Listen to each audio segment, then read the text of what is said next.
जी हाँ मेरे दोस्तों, हर एक साल की भांति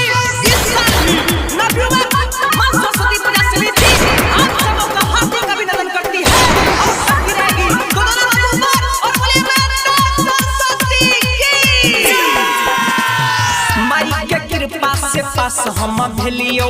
पूजा करी के पूरा ध्यान हम कइलियो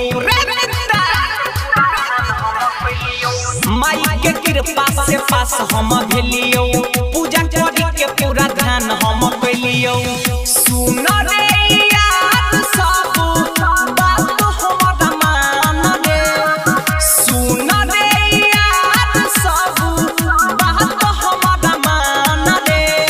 मूर्ति ले आओ डीजे टेलर पवन रे जज के घर देख के बताई फसन रे मूर्ति ले आओ डीजे टेलर पवन रे छौरी के घर देख के बताई फसन रे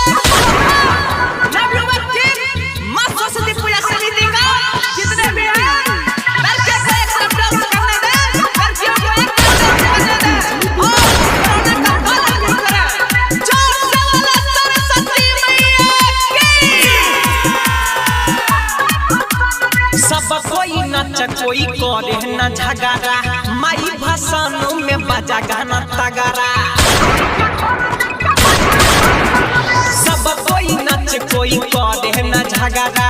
माई भाषणों में बजा गाना तगड़ा पुलिस नया भाई कही रखू सभे ध्यान रे पुलिस नया भाई कही रखू सभे ध्यान रे मूर्ति ले आओ डीजे टेलर पवन रे जज के घर देख के बताई फसन रे मूर्ति ले आओ डीजे टेलर पवन रे मालिक के घर देख के बताई फसन रे हेलो हेलो बराबर काम करे डीजे भैया तो हां हमारे नवयुवक टीम के लड़के इधर आएंगे वो देखो छत पे खड़ी लड़की को किसने वाला लड़का लाइन मार रहा है उसको पकड़ के बाहर निकालो राधिका रिकॉर्डिंग स्टूडियो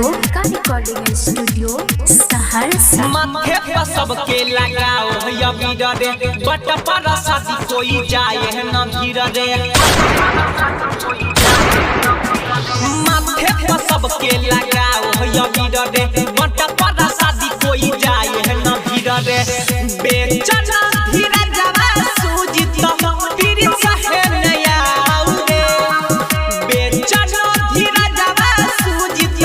सुशीला नया रे मूर्ति ले आओ डीजे टेलर पवन रे जज के घर देख के बताई फसन रे मूर्ति ले आओ डीजे टेलर पवन रे मालिक के घर देख के बताई फसन रे रिकॉर्डिंग बाय सुजीत सहरसा।